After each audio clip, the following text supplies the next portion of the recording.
Hi there everybody, it's Verity here from inkybutterfly.com. Thank you for joining me for a card making tutorial, and today it is a creative colour challenge that we are going to do today using these lovely colours here. So Balm Blue, Rich Raspberry and Pear Pizzazz, that's our creative colour challenge number 15. This is a little blog that's run by Vicky Lou Designs. Oh, whoops a daisy, I just knocked over a punch. That went with an almighty bang, so sorry if that hurt your ears. So Vicky Lou Designs, I'll put a link in the description of the video to that particular challenge. She posts a new challenge every Monday, and this is this week's. Okay, so I haven't been able to participate in these for a little while, but I've found time to do that. So there we have it. Those are the colours that we're using. Okay, realised I hadn't grabbed a piece of cardstock, so a piece of cardstock has just been grabbed very quickly. So the stamp set I have chosen to work with for this particular challenge is Blossoms in Blue. Lovely set, which is brilliant for beginner stampers, because it literally, you can stamp it and go, and it's really nice and straightforward to use. It does have a lovely set of dies that go with it too, so that's the die set. So that's just one of them, but it's a great big die that layers up, and you can do some really fun things with it. But if you're not into die cutting, the stamp set stands alone, and this is the card I've made with that. Okay, and using those colours. So we're just going to replicate it. We're just going to do something really super simple today, and it's another excuse to get my stamper artist out and use that again, because this is a large stamp. Another great benefit to using the stamper artist if you can't hold those large blocks. So if you pop back a couple of days, the video I posted on Monday was a bit of a run through the stamper artist, so that's something that you can look at. So we're going to replicate this, but it's really simple. So we're just going to go over some basics as well. So the stamped layer is going to be it's going to be 3 7/8 of an inch. I knew this was going to be a little bit too big, so let's cut it down.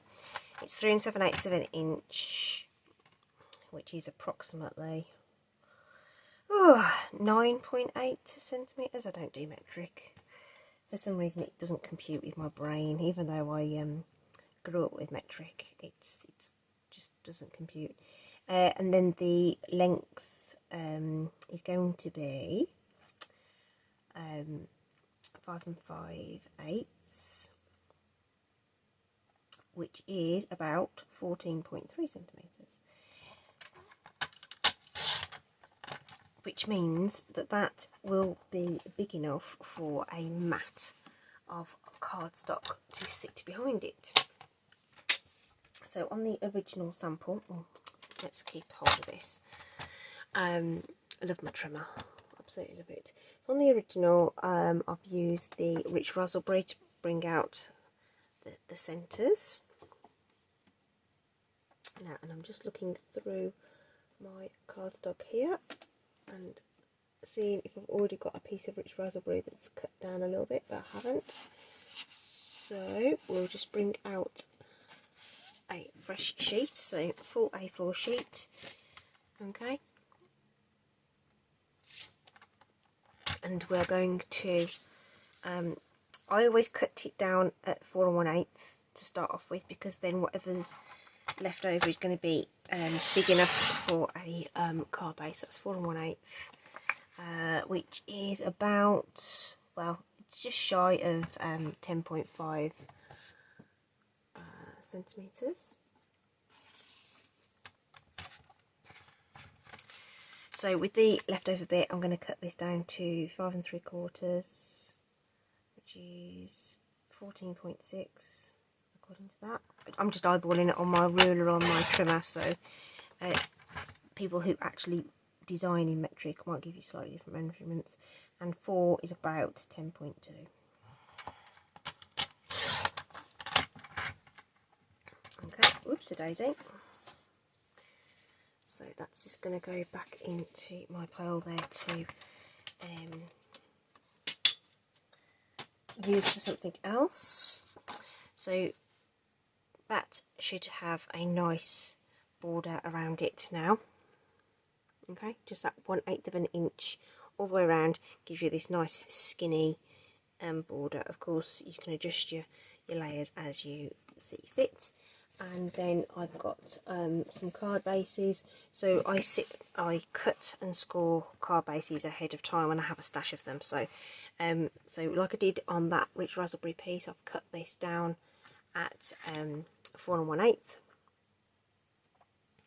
Scored it at 5 7/8 of an inch, and you can get 2 card bases out of a single sheet of A4 cardstock, and this will be the thick Whisper White for the card base. Okay, so that's our layers done. Just to run over a few little basics. I'm going to bring in Stamparatus, and if you saw Monday's quick tips, I said if you put your stamp case underneath your sort of stamp pane on the left here, for me, right-handed people, you'll probably have it on your right. So I've got that over on the underneath here, so that I can press down on there and it's not going to look a bit strange. If I zoom that back out a little bit. I've already mounted the stamps, I've already done my prototype, so I know where I want it to go. So I'm just going to put that into my Stamparatus and just hold that down with one of the super strong magnets. I do have the foam mat in because we're using a photopolymer stamp set. So this is the deluxe foam mat with the wipe clean surface that I like, and it just still got your grid visible. The plain black mat, of course, doesn't have the grid visible, so you know, that's something you can think about upgrading to. So I've already got that positioned, just making sure that that's not going to hit the magnet on the way down. So just going to adjust that. So the flowers then are going to go in Balmy Blue. Now, of course, this design you can do in whatever colour you like. These are my serving suggestions. I can't remember who, somebody commented about my my terms. Using it as a serving suggestion. So I'm just trying to make sure I've not got any lines from the edge of my ink pad as you pounce on top of the image. Sorry if my head just bounced in the way there. Sometimes where you sort of move the ink pad around, you can get lines appear, which did happen on my sample. And of course you don't notice till it's too late. But anyway, so nice firm pressure. Again, if pressing is difficult, if you grab like a soft cloth or something, this is just one of my dirty clean-up cloths that I have. You can actually rub over that with a cloth, and it just sort of applies some pressure without necessarily having to bounce down there. So that's a tip if you've got those kinds of issues with your wrists. So for these large stamps, the Stamparatus is brilliant. Okay, so the big bulky F block, it's too big for the E block, which kind of fits in a hand. But the big F block is a bit cumbersome, so the Stamparatus is perfect for large stamps and getting those used. Just going to bring in my small grid paper, so you can also get small grid paper that fits inside here to protect the foam mat, the black foam mat, if you wanted to go that way. And I like the small grid paper because it just gives me something that I can just grab quickly to do stamping off and all that kind of stuff, because we're going to add in our little bits of detail now. So Rich Raspberry is the colour for the centres, which we're just going to place into those very convenient empty spaces that have been left for us in the artwork.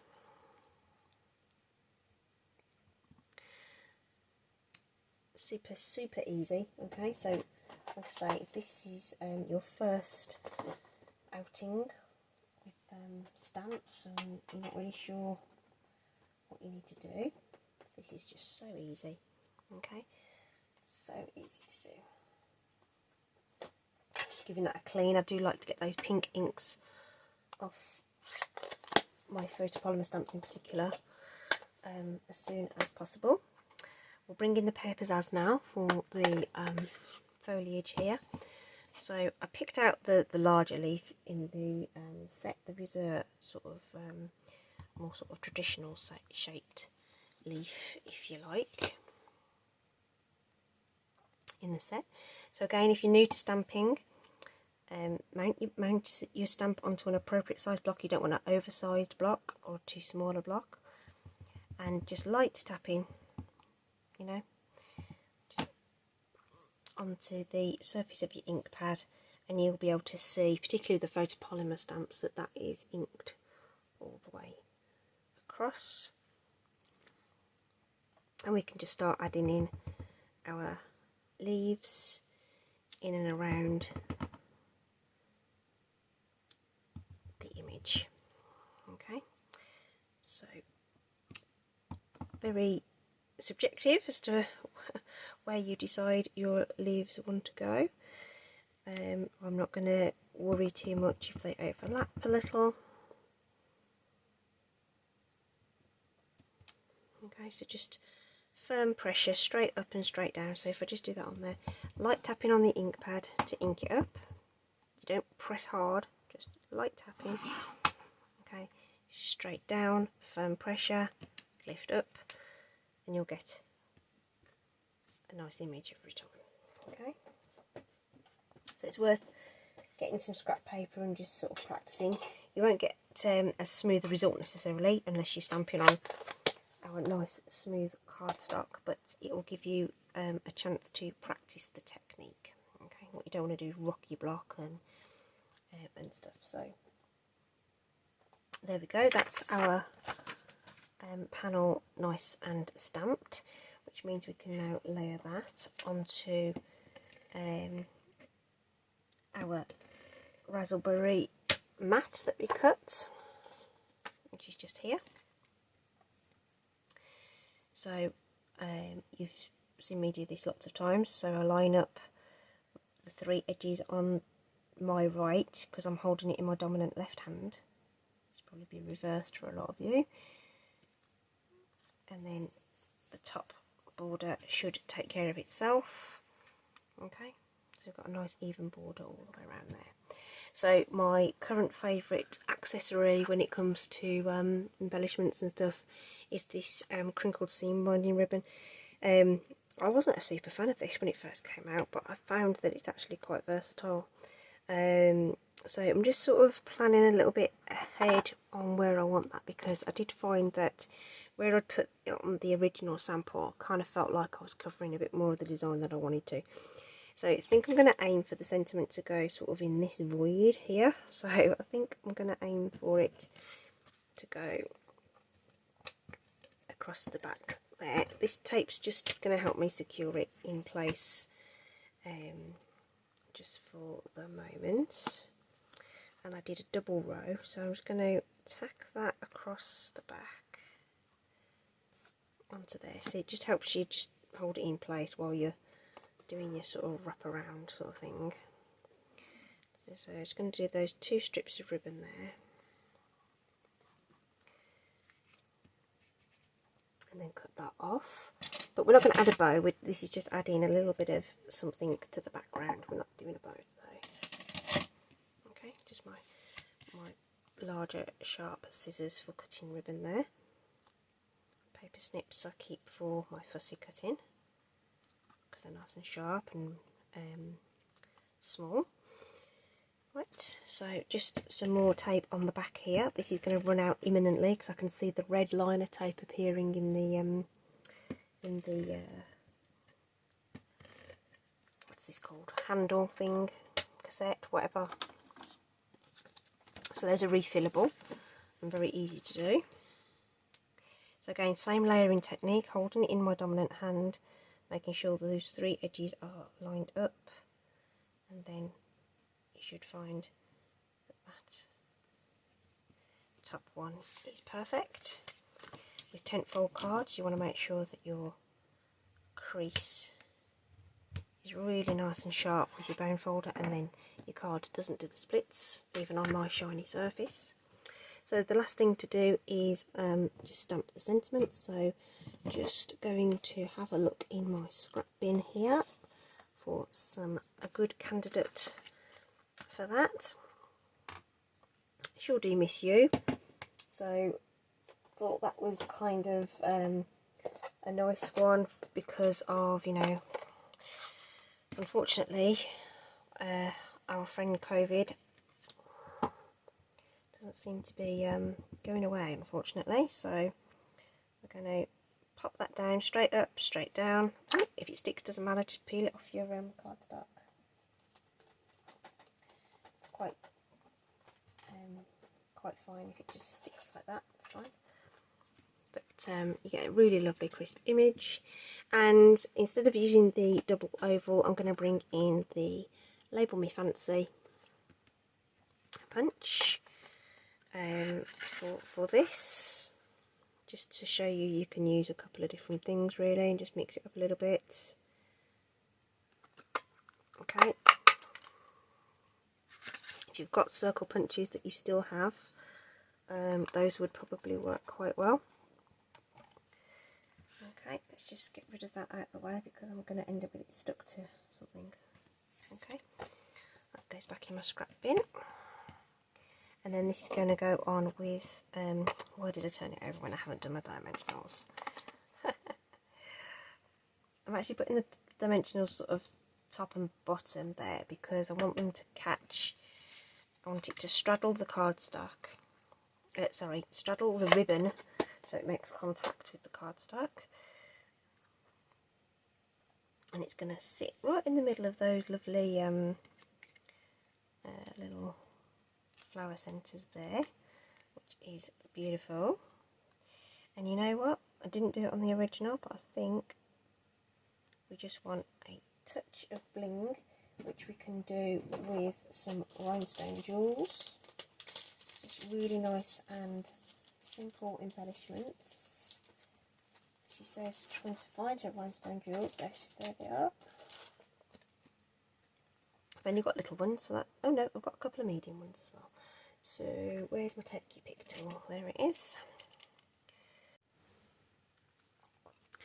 Okay, so there's my rhinestones applied there in that lovely little triangle. So do a medium one, little teeny tiny one, and then I've put one just there, just sort of draws the eye into the design. Okay, so so that's in addition to the original sample. And then again, like I say, I swapped out that punch so you can sort of mix and match some stuff. I think I prefer that more central position. And then just to sort of say, just to be careful you don't get lines on your image from where you've pounched your ink pad across that large stamp. Okay, so you just want to make sure that you don't catch that. So that was just a little error there when I was inking that up. So I hope you've enjoyed that. Very nice, simple cards to make, and obviously you could, you know, use your stamper artist and stamp out all your main images, get all your bits done. So it does lend itself to batch making as well if you've got a few to send. So just a reminder then that used the Blossoms in Bloom stamp set in the annual catalogue. Links will all be in the description, of course. So yeah, brilliant. Thanks ever so much for joining me. Take care, stay safe, and I'll see you soon. Bye.